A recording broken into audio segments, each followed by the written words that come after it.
Oui, allô, bonjour. Je suis John Allure et bienvenue au Québec-Sic. Aujourd'hui, nous vous présentons la raid à Disco Bob's et prochaine, voici Tracy Wing.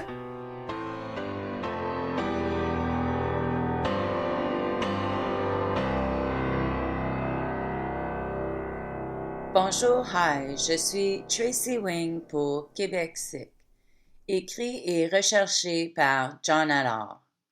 Le vendredi soir 19 mai 1978, 16 agents de la Sûreté du Québec et 4 agents de la police municipale de Lennoxville ont pris d'assaut le Disco Robert ou le Disco Bob, la discothèque située à l'étage du restaurant Chez Charles, au 116 rue Queen.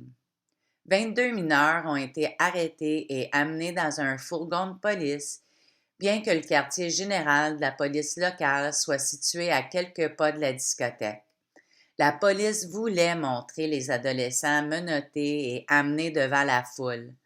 La descente a été menée sous la direction conjointe du corporel Patrick Hall, de l'escouade des drogues, de l'alcool et de la moralité de la SQ et du nouveau chef de police de Lennoxville, Léo Hamel. 2 arrestations ont été effectuées pour possession de stupéfiants. Parmi le groupe amené au quartier général, il y avait un grand nombre de jeunes filles.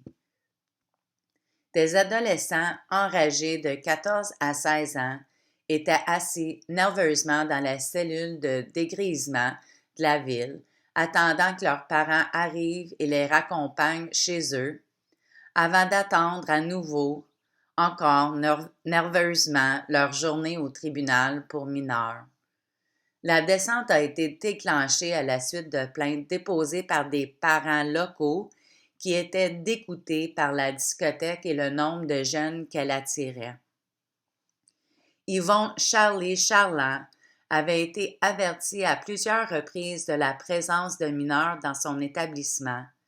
Un parent de Lennoxville a déclaré que c'était le temps que cela arrive et a reproché à Charland de ne pas être plus responsable.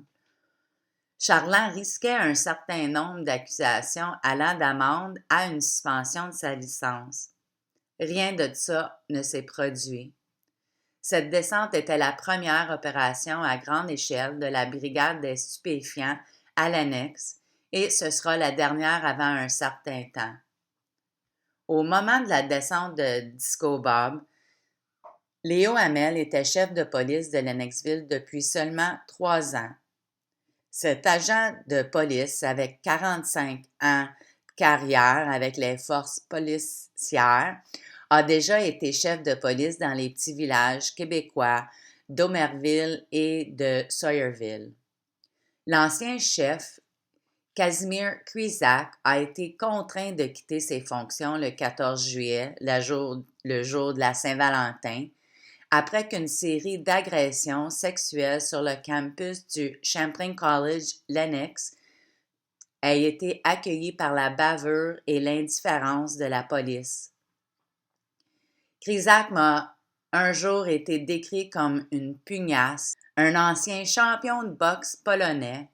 Hamel était moins sûr de lui, mais il est peut-être apparu un peu trop énergétique pour sa participation à la descente anti-drogue. Bien sûr, faire peur à quelques jeunes, rassembler les suspects habituels. Toujours les jeunes. Mais n'en faites pas un drame. Et quoi que vous faisiez, restez en dehors des journaux. Très vite, Léo Hamel s'est retrouvé dans le collimateur du maire de Lennoxville, Cecil Doherty, qui lui a demandé de baisser le ton. En 1980, il y a eu beaucoup d'interrogations sur la nécessité même d'une force de police locale à Lennoxville.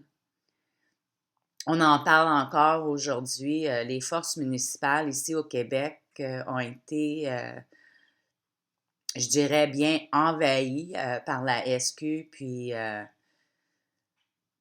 c'est ça. Ne devrait-on pas confier toute cette affaire à la Sûreté du Québec? C'est ça que les villes et les villages voulaient. Lors d'une assemblée, et l'annexe, c'était pareil. Lors d'une assemblée municipale, les résidents remettent en question la valeur du service qui coûte 70 par an à chaque contribuable. Je peux comprendre que dans les années 1980, 70 c'était beaucoup. Un résident a ajouté que les contribuables verraient certainement leur prime d'assurance contre le vol augmenter si les autorités municipales décidaient de se défaire de leurs services de police, les taxes et primes d'assurance. Cela faisait à peine d'un an qu'un de leurs étudiants du collège Champlain avait été retrouvé morte dans un fossé. Certains ont critiqué le chef de police Léo Hamel, affirmant qu'il manquait de leadership et que ses agents étaient trop chummés avec les résidents. Pourtant, il semble qu'on ne puisse plaire à personne. Dans la foulée, quelqu'un suggère à Léo Hamel d'être plus impliqué dans la communauté et de sortir plus souvent afin d'écouter la population. Léo n'était définitivement pas une personne sociable. Un ancien policier de Lennoxville a dit à John qu'il avait mis tous les bureaux du quartier général sur écoute et qu'il gardait une caisse de grenades à main dans la valise de son véhicule d'autopatrouille, son VAP. Indécis, passif ou maniaque paranoïque, qui était ce Léo Hamel? L'essentiel de la grogne se concentre sur les problèmes de ville et de village. Gilles Roberge monte sur la caisse orange. Nous recevons des policiers de Lennoxville un service personnalisé que nous ne pourrions jamais obtenir avec la Sûreté du Québec. Il vaut ce qu'il coûte. Il est donc difficile d'expliquer pourquoi il y a tant d'incitations sur le coût de ce service. La population de Lennoxville souhaite le maintien du service de police, mais amélioré. Ça, c'est un extrait de la tribune du 26 mai 1980, écrit par Louise Saint-Pierre. Léopold Valcourt s'oppose à l'expansion du service de police, affirmant que 5 agents devraient suffire pour la ville, et non 8, et soulignant que près de 65% des habitants de Lennoxville ont plus de 55 ans. De plus, ce sont les étudiants et non les habitants de la ville qui occupent en grande partie la police. Et c'est vrai, c'est des fichus criminels, des bandits, ces étudiants-là.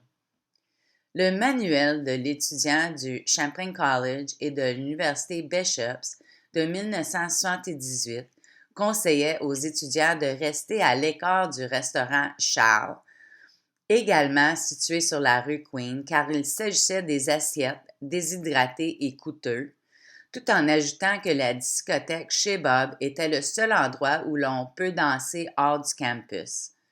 Vous trouverez peut-être la foule un peu jeune. Un ami qui a fréquenté Champlain College a dit à John que c'était le bar de dernier recours. Lorsque le Lion fermait, tout le monde marchait un coin de rue jusque chez Gisco, chez Robert, qui restait ouvert tard le matin, passé l'heure, je suis sûre, du last call. Récemment, un ancien élève du Champlain College dans les années 80 a contacté John pour lui faire part de ses souvenirs d'Yvon Charland.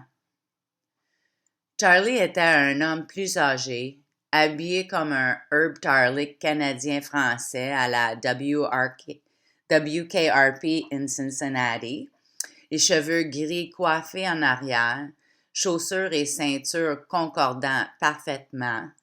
Étant propriétaire d'un bar, on ne s'attendait pas à ce qu'il soit un citoyen honnête.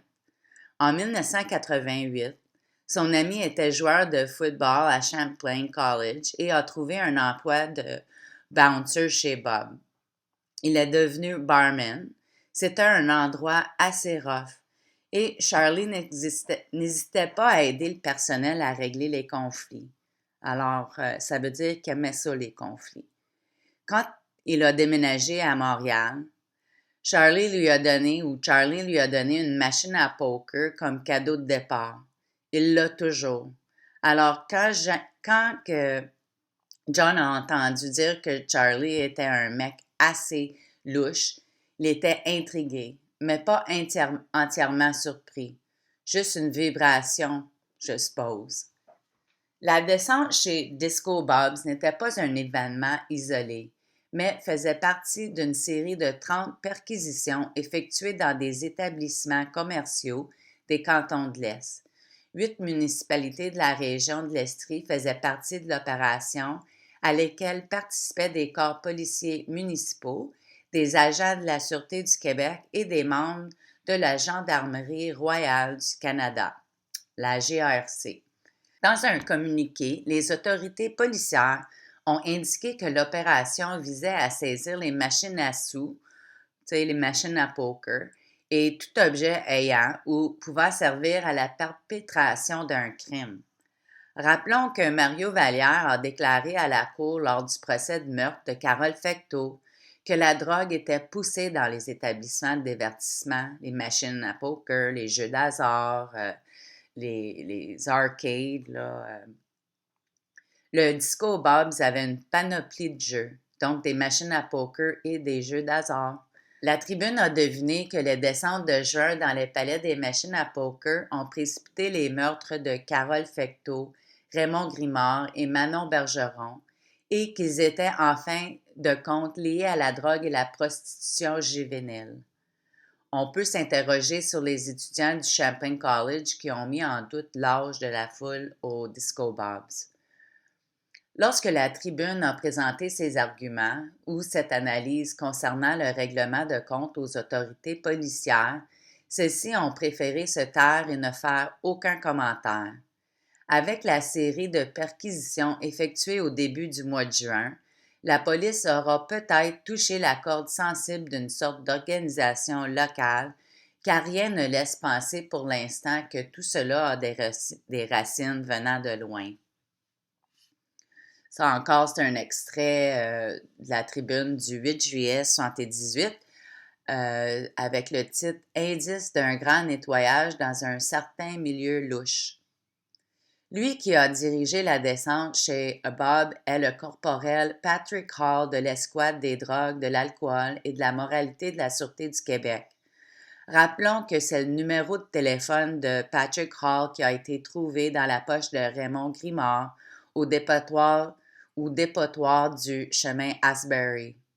Dans son témoignage à l'enquête du coroner de Jean-Pierre Rivard de septembre 1978, l'agent Hall a déclaré qu'il connaissait Raymond Grimard depuis 5 ans et qu'au cours de leurs fréquentes rencontres, en raison des nombreuses informations que la victime du double meurtre avait accumulées au cours de sa carrière criminelle, il lui arrivait de donner des nouvelles du milieu des motards, du milieu de la mafia, juste le milieu des bandits.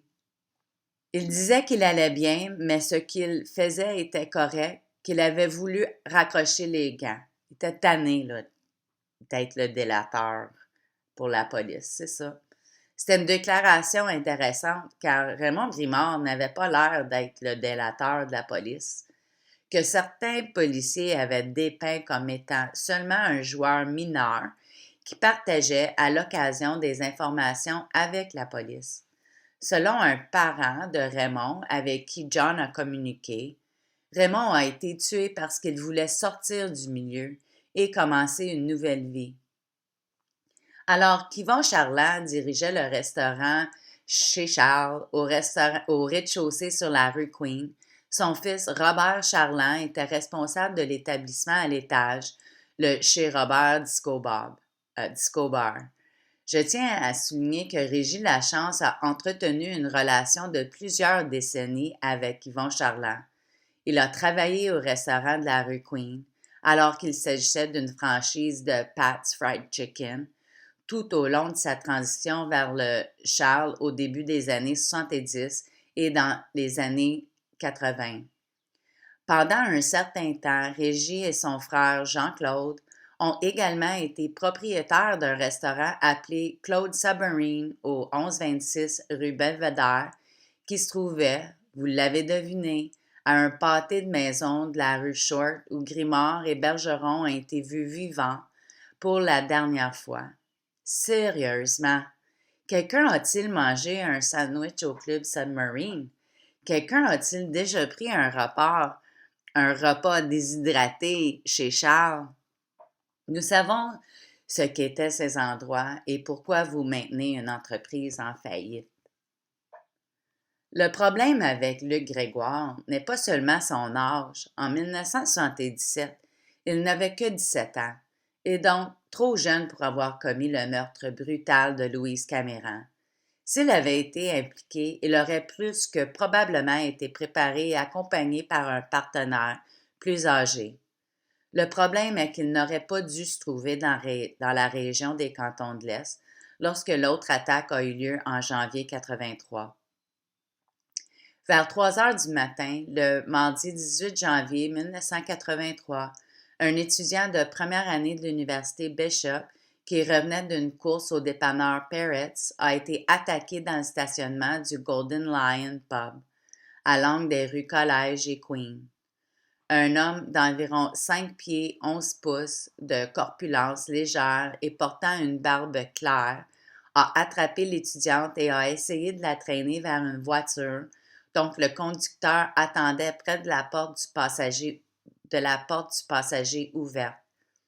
L'étudiante l'a frappé à plusieurs reprises, lui a donné un coup de genou dans la poche et s'est enfuie. L'histoire a d'abord été publiée dans le journal de l'université, où le rédacteur en chef a déclaré « Nous vivons peut-être dans une petite communauté, mais un incident survenu tôt mardi matin montre que nous ne sommes pas à l'abri des réalités de la vie urbaine. » De plus, l'incident a été signalé à la police, mais un officier en service judiciaire a dit qu'il n'était pas du tout au courant. Encore une fois. Un étudiant de Bishop attaqué dans le parking du Golden Lion.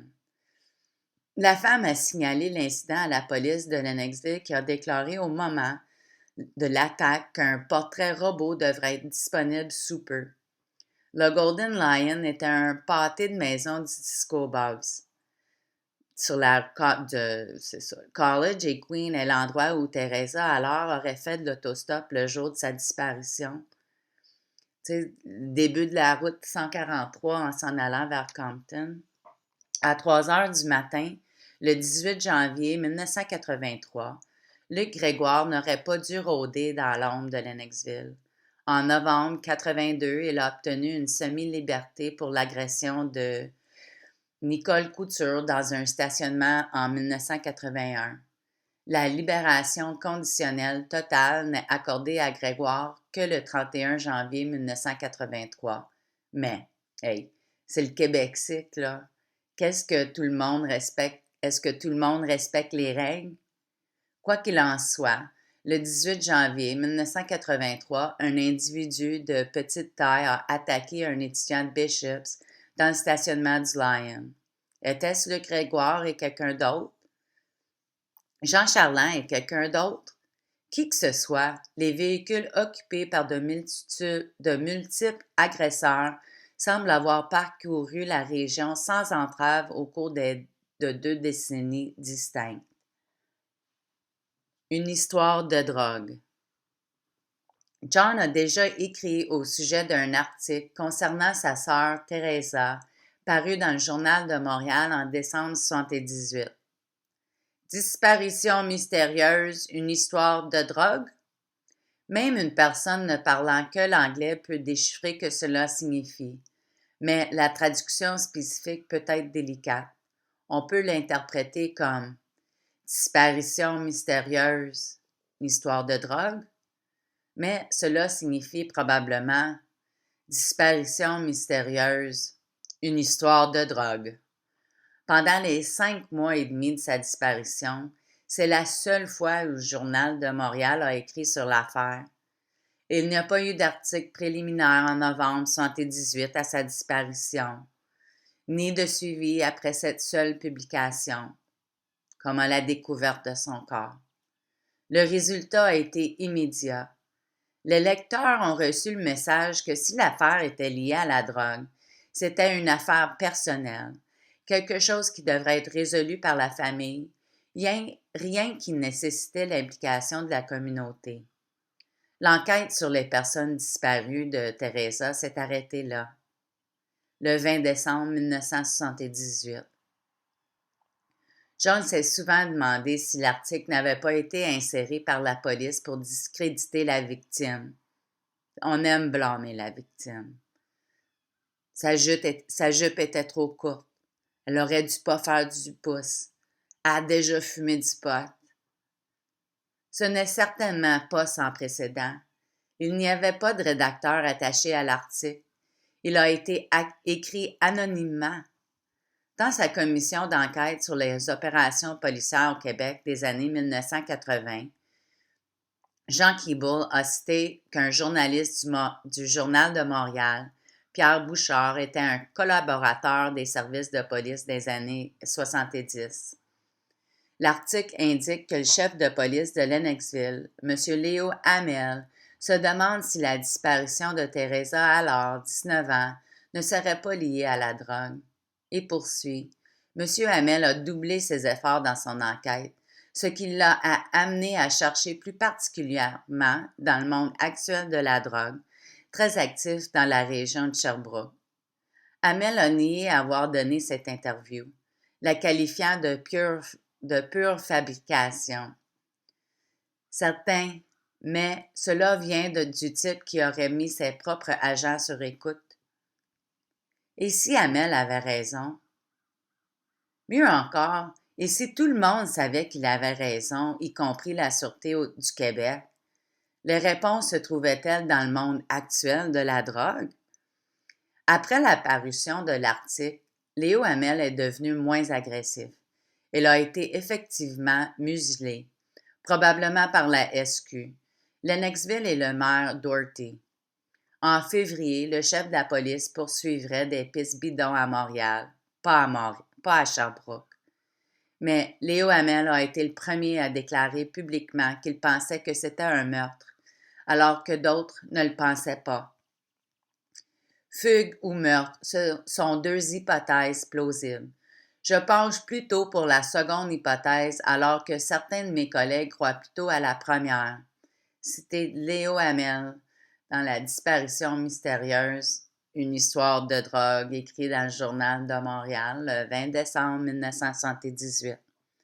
La mère à John a fait remarquer qu'au moment où le corps de Teresa a été retrouvé, Léo était devenu complètement gris, comme s'il avait vu un fantôme.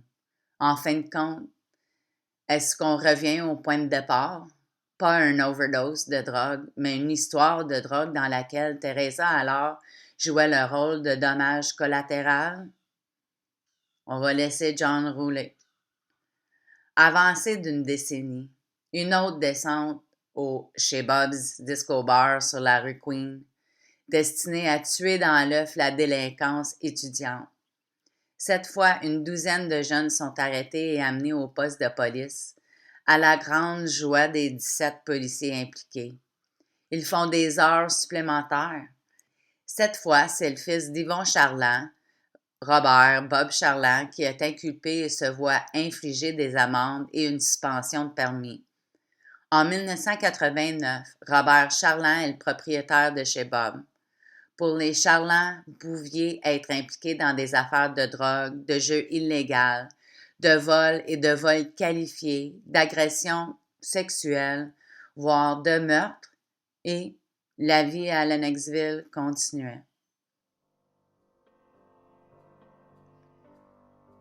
Je veux vous remercier de, encore une fois, nous écouter, nous soutenir. S'il vous plaît, partagez sur les balados, sur les plateformes de balados. Vous pouvez nous voir sur YouTube. Si vous avez des informations, vous pouvez contacter la SQ ou vous pouvez toujours nous écrire en privé. Ça fera un plaisir de vous répondre. Et sur ça, je vous souhaite une très, très belle semaine. OK, encore, si vous avez des informations qui pouvant vous aider dans ces affaires, vous pouvez contacter moi ou peut-être la Sûreté du Québec. Moi, sur le website teresaallard.com ou le Sûreté du Québec par téléphone 1-800-659-4264 ou par courriel CIC à commercial sûreté.qc.ca. OK, merci encore pour écouter le balado et passer une bonne semaine. Au revoir. Je suis John Allor pour Québec-Ci.